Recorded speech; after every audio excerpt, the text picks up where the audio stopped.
meus queridos amigos e também irmãos, eu me chamo Fabrício, sejam todos bem-vindos ao canal Pregador da Justiça. Tudo bem com vocês? Hoje eu vou lançar um tema muito interessante, um tema que há controvérsias no meio cristão, né? Esse tema, antes de passar, eu vou pedir para que você se inscreva no meu canal, ative o sininho de notificações para que toda vez que eu for postar um vídeo no YouTube, ele notifica, ele avisa você, tá bom? Não deixe também de curtir, comentar e também, é lógico, não esqueçam de compartilhar com seus amigos, tudo bem? O tema é: quem será salvo? A maioria ou a minoria? Um tema que até hoje não há respostas concretas, irmãos. Há controvérsias. Pois eu vou lhe mostrar aqui em textos bíblicos, né, para que você possa também tirar a sua conclusão. Contudo, irmãos, eu tenho uma particularidade a respeito desse assunto, na minha ideia, a minha lógica, a minha resposta sobre esse assunto. Eu creio que, infelizmente, a maioria vai se perder. E eu vou lhe mostrar, comprovar na Bíblia para vocês. Há gente que não, né, que não acha, né, e vamos respeitar a opinião de cada um, né. Mas estamos aqui para que todos nós busquemos conhecimento, aprendamos e que sejamos no grupo dos salvos, né. Não importa se é a maioria ou a minoria, que é importante que sejamos salvos pela maravilhosa graça de Jesus, ok? Então vamos lá começar. O primeiro texto de hoje sobre esse tema está em Isaías, capítulo 27, verso 6. Vamos para Isaías, capítulo 27, verso 6. Vamos lá. Pegue sua Bíblia, tome sua Bíblia e vamos navegar nos versos que eu vou lhe mostrar para vocês. Tem bastante versos, vamos folhear a Bíblia, hein? Isaías, capítulo 27, verso 6. Eu vou mencionar cada versículo aqui e explicar da melhor maneira possível, né, para que fique claro na minha e na sua mente o texto e também alguns contextos eu vou explicar para facilitar mais a compreensão do estudo, né? Vou tentar ser mais didático possível para não me alongar muito, tá bom? Sem mais delongas, vamos ler o versículo que diz assim. Vamos folhear bastante, não esqueçam, hein? Anotem também numa folha aí, no papel, na Bíblia, se vocês quiserem, né? Conforme vocês quiserem, a vontade de vocês, tá bom? Vamos lá. Isaías capítulo 27, verso 6, afirma o seguinte: dias virão em que Jacó lançará raízes, Israel florescerá e brotará, eles encherão de fruto a face da terra. Então, aqui o Isaías, o profeta, está dizendo que o povo de Deus ele vai florescer, brotará muita gente, ou seja, por todos os lugares da terra. Muita gente, não é? Povo de Deus, povo salvo, povo escolhido que aceitou a mensagem, né? O que acontece? Né? Aqui nós devemos ver aqui, enxergar que Deus tem seu povo em todas as denominações e religiões, né? Deus tem esse povo, né? Então, o propósito de Deus é juntar esse povo por um rebanho só. Então, o texto de Isaías, né, contextualizando aqui, era o castigo do povo, né? Ímpio e o povo também de Deus, o povo de Israel. E no verso 6, diz aqui, o profeta, que Jacó lançará raízes e florescerá e brotará eles encherão de fruta a face da terra, né? Encherá raiz o povo de Israel. Então, muita gente. Isso ficou claro, né? É muita gente, né? Lançar raiz e florescerá e brotará, né? Por toda a face da terra. Beleza? Agora vamos adiante para o próximo capítulo e versículo, que diz o seguinte, né? Vamos lá, rapidamente, perdão. Em Isaías capítulo 10, versos 20 ao 23. Olha só que texto interessante. Vai começar a ficar interessante agora, irmãos. Anotem aí que vai começar interessante. Vamos voltar um pouquinho. Estávamos no capítulo 27. Agora vamos para o capítulo 10, versos 20 ao 23. Anotem aí tudo direitinho, irmãos. Isaías capítulo 10, versos 20 ao 23. Que diz assim, prestem atenção. para vocês entenderem o que eu falei no começo, sobre a minha opinião particular a respeito das pessoas salvas e perdidas, a quantidade de cada uma, ok? Vamos lá.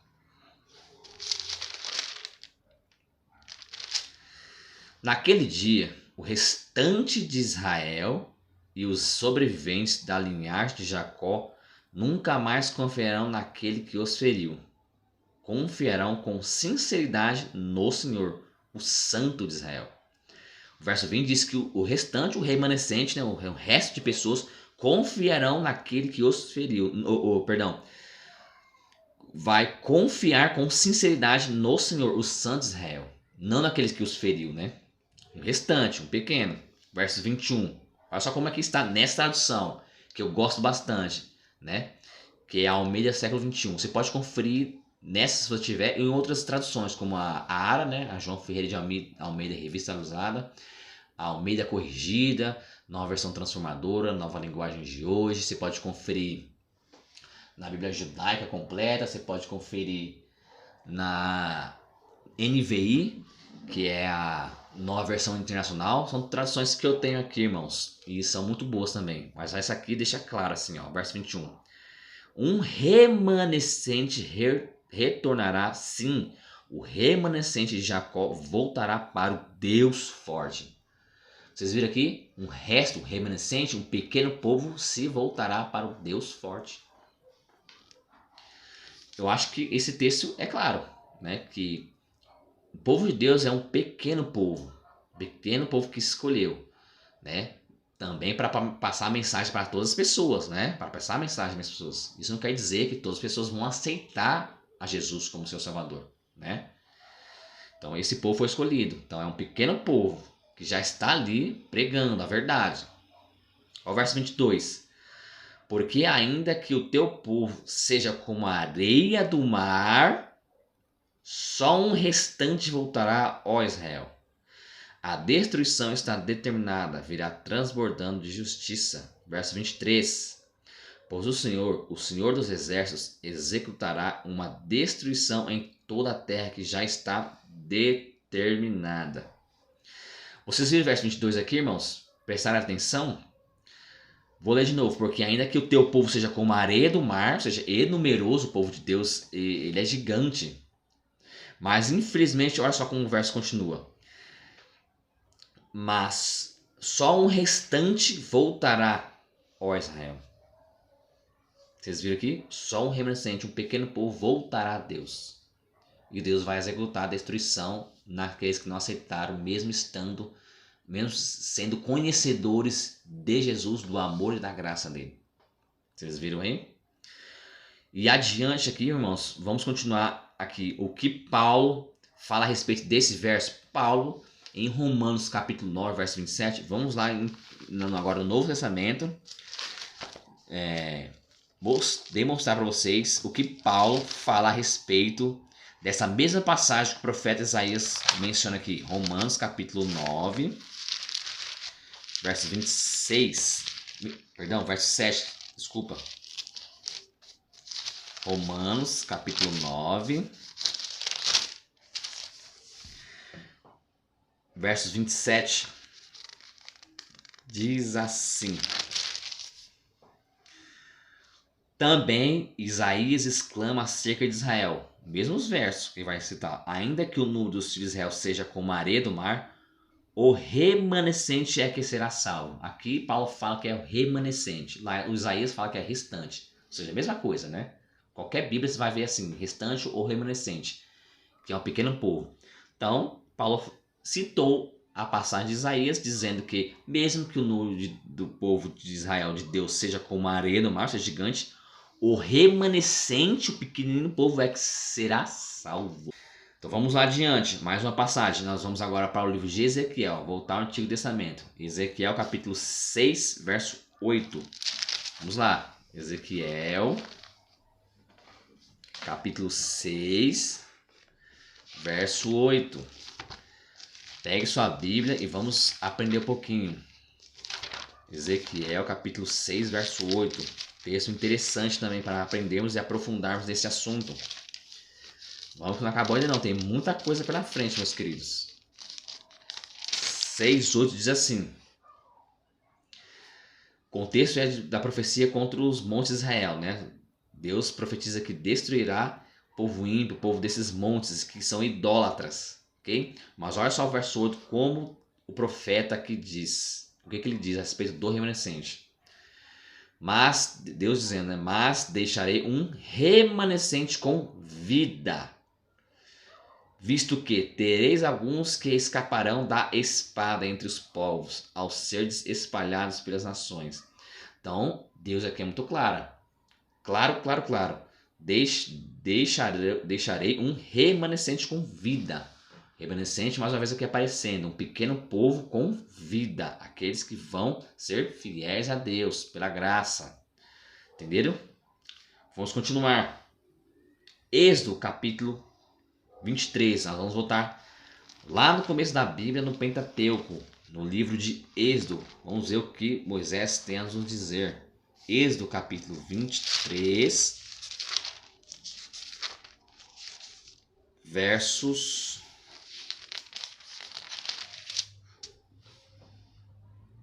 2. Verso 2. Não vou ler contextualmente, verso 1, verso 2, verso 3. Vou ler só o 2. Só. Se você quiser, meu querido irmão, minha querida irmã, meu querido amigo, você pode ler o capítulo 23 inteiro, tá bom? Mas eu vou ler o verso 2, que diz assim. Não te juntarás à maioria para fazer o mal, nem darás testemunho em juízo que pervertam a justiça, para acompanhar a maioria. Vocês viram aqui? Então aqui não é para acompanhar a maioria, porque tem má influência sobre o povo de Deus. A maioria, irmão, sempre, ou na maioria dos casos, sempre está errada. A grande parte das pessoas, não é? Agora, irmãos, pausando um pouquinho, vou abrir aqui um parênteses e vou explicar aqui por que, mais uma vez, dessa minha ideia, opinião, conclusão e particularidade sobre a respeito das pessoas que infelizmente serão perdidas. O maior número são dos perdidos do que os salvos. Embora vou ler o restante das passagens e vocês vão ver como o número do povo de Deus ele é gigante, muito grande, né? Mas eu vou abrir parênteses aqui e vou explicar por quê. Nos tempos de Noé recebeu a mensagem de Deus que manda um dilúvio porque a humanidade estava má, muito má, multiplicou a maldade do ser humano conforme a Gênesis relata isso, né? Capítulo 6 ali relata isso. E no capítulo 7, Deus manda que Moisés faça uma arca. E para quê, irmãos? Para que todo o povo que aceitasse a mensagem que Noé estaria pregando, né, que é a mensagem presente do momento naqueles tempos, se salvasse, entrasse na arca, porque Deus iria mandar um dilúvio. E olha só que interessante, irmãos. Noé pregou 120 anos. Cada martelada, cada betume, cada argamassa, cada madeira colocada ali era uma pregação. Ele avisava, ele falava com sério, duro ali nas pregações. Entre na arca, eu vou construir a arca, é para entrar na arca, porque Deus vai mandar um dilúvio. E eles zombavam, não acreditavam. Pois se passaram 120 anos, Noé entrou na arca e adivinha com quantas pessoas? Mais 7 pessoas, irmãos. Ele e a família dele. Pois o restante da população mundial até então, na época, se perdeu, porque não deu ouvido à pregação, à voz do servo do Senhor Noé. Um exemplo. Eu posso dar outros exemplos aqui. Por exemplo, Ló e sua família foram avisados por 2 anjos do Senhor que passaram a mensagem que Sodoma e Gomorra e as outras cidades circunvizinhas iriam ser destruídas por fogo e enxofre. Pois Ló ouviu a voz dele, dos anjos, e o que ele fez? Mesmo que eles demoraram um pouco, eles saíram das cidades de Sodoma e Gomorra e foram para as montanhas. Ou seja, toda a população de Sodoma e Gomorra e as cidades circunvizinhas foram queimadas. Todo o restante da pessoa. Então, uma minoria mais uma vez salvou. Ok? Vamos ver. Esse exemplo que eu vou dar aqui coloca na nossa mente a relação em obediência a Deus, em que a maioria não está nem para obediência e para a palavra do Senhor. que é o exemplo de Daniel e os seus 3 amigos lá em Babilônia, levados cativos para o Império Babilônico.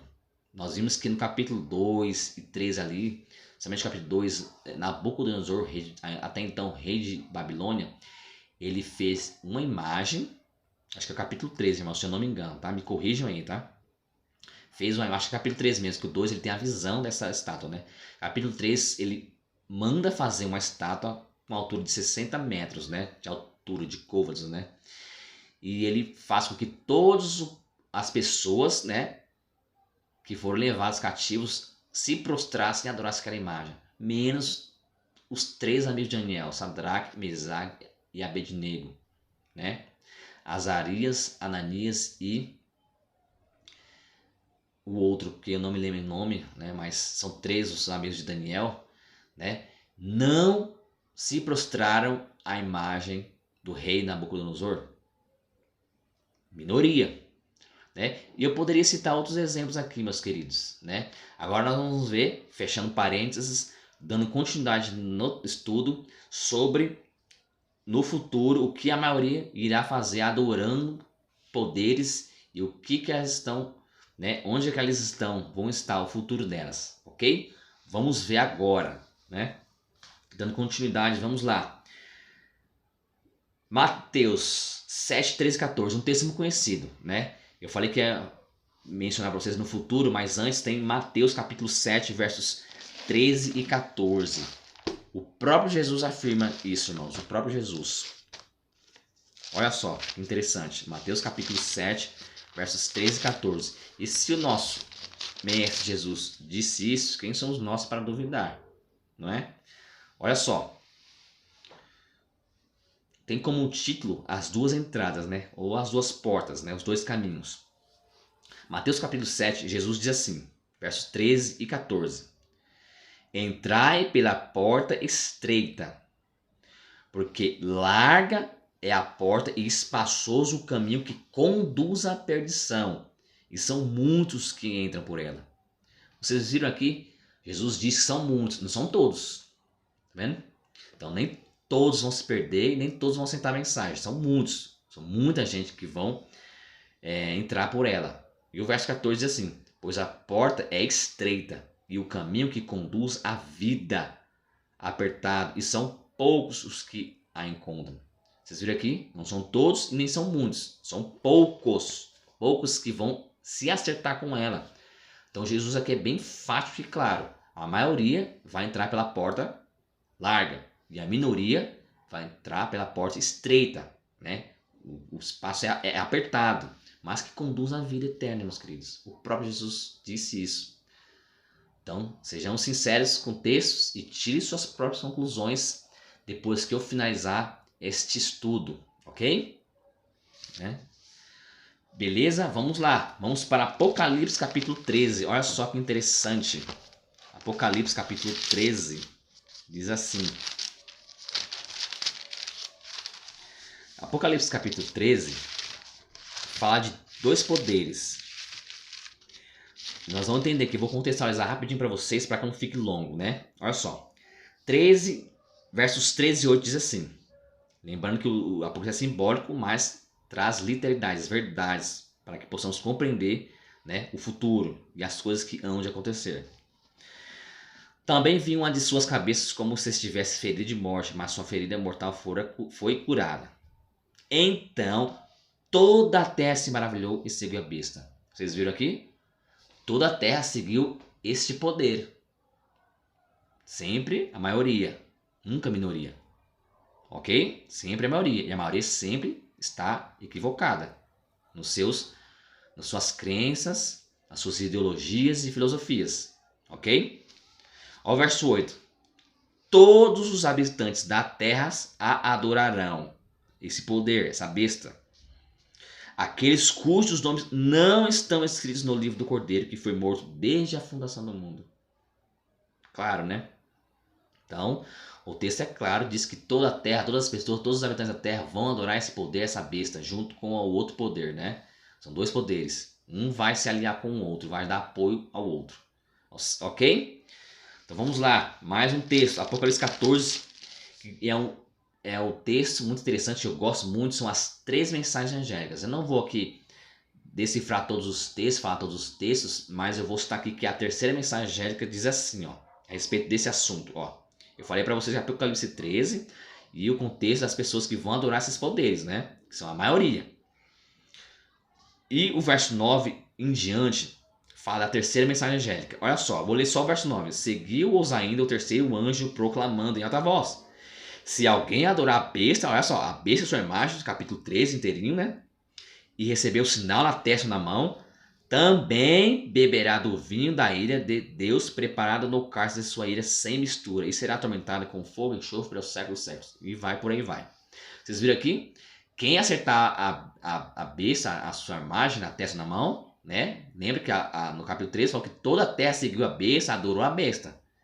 Aqui no Apocalipse 14 diz que quem for, Deus vai, também vai se vai beber da ira de Deus, preparado do cálice da ira, da sua ira, sem mistura. Vai receber a praga, conforme Apocalipse 16 fala das 7 pragas. A primeira praga vai cair uma das pragas dos adoradores da besta e da sua imagem. Vocês viram aí como tanta gente vai adorar esses poderes? Fiquemos em alertas, irmãos. E o verso 12, para vocês, para ficar claro, de Apocalipse 14, diz assim: aqui está a perseverança ou a paciência dos santos, os que guardam os mandamentos de Deus e a fé em Jesus. Vocês viram que o remanescente vai guardar os mandamentos pela graça de Deus e a fé em Jesus. Fé e obras andam juntas, irmãos. Vamos. Ok? Vamos lá. Adiante.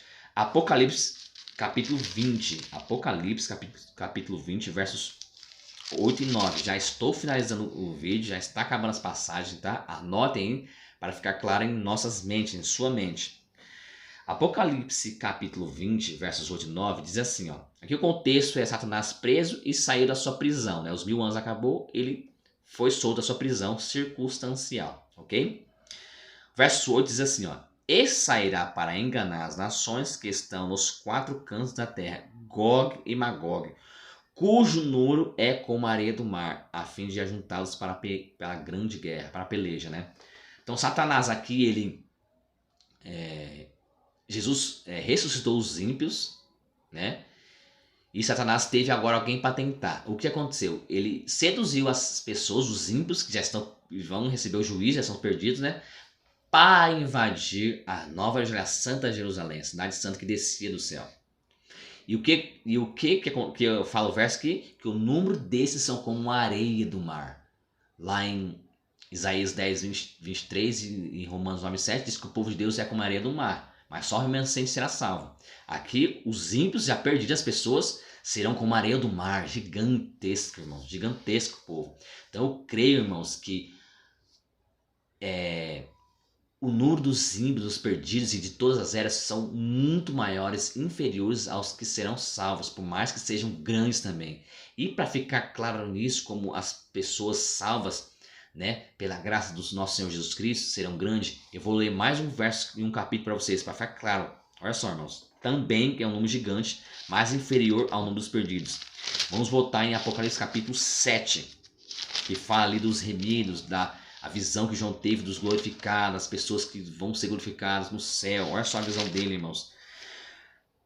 Apocalipse capítulo 7, versos 9, diz assim: depois dessas coisas vi uma grande multidão que ninguém podia contar, em algumas traduções que ninguém podia enumerar, de todas as nações, tribos, povos e línguas, em pé diante do trono e na presença do Cordeiro, todos vestidos com túnicas brancas e segurando palmas nas mãos. Vocês viram aqui a visão dele? Que era uma grande multidão que ninguém podia enumerar. Só que há um porém aqui, irmãos. Teologicamente, esse povo aqui é o povo que antecede a vinda de Cristo antes. Entendeu? Embora de todas as eras seja muito grande. Mas o texto aqui, ele menciona que é da onde? Vamos ver o verso 13 e 14. Então um dos anciãos me perguntou: quem são e de onde vieram esses que estão vestidos com túnicas brancas? Eu lhe respondi: meu senhor, tu sabes. E ele me disse: estes são os que vêm da grande tribulação e lavavam e lavaram as suas túnicas e as branquearam no sangue do Cordeiro. Este povo aqui vier da grande tribulação, onde o povo irá passar, né? Ainda não chegamos, mas João teve a visão desse povo, né? Que vier da grande tribulação, que antecede a vinda de Cristo, certo? Não é os salvos de todas as eras. Vocês entenderam? Que é óbvio que juntando todos os salvos vai ser um grande número. E eu não tenho certeza qual o livro que a irmã Ellen White, serva do Senhor, diz que não devemos achar que estamos com a minoria. Ela menciona assim, se não me engano. E sim com a maioria, porque se nós juntarmos os anjos aqui da terra, os salvos de todas as eras e os anjos celestiais, irmãos, aí pode ter certeza, irmãos, vai ser um número infinito, irmãos. Vai ser grandioso o número dos salvos, das pessoas do bem, com certeza, meus queridos. Mas em relação ao mundo que estamos aqui agora, esse mundo de pecados, se você pegar os ímpios, os perdidos de todas as eras que já passou por essa terra, com certeza ele é superior aos salvos, irmãos. É muito maior, não é? Espero que fique claro para vocês, irmãos, esse estudo. Espero que vocês entendam, irmãos, tá bom? Né? E se tiver alguma dúvida, deixe algum comentário, tá? Mas curta e compartilhe, tudo bem? Que vocês possam tirar a conclusão, possam orar antes, para que fique claro em nossas mentes, tá bom? Desde já agradeço e lembre-se, nem só de pão viverá o homem, mas de toda a palavra que sai da boca de Deus. Um abraço e até a próxima!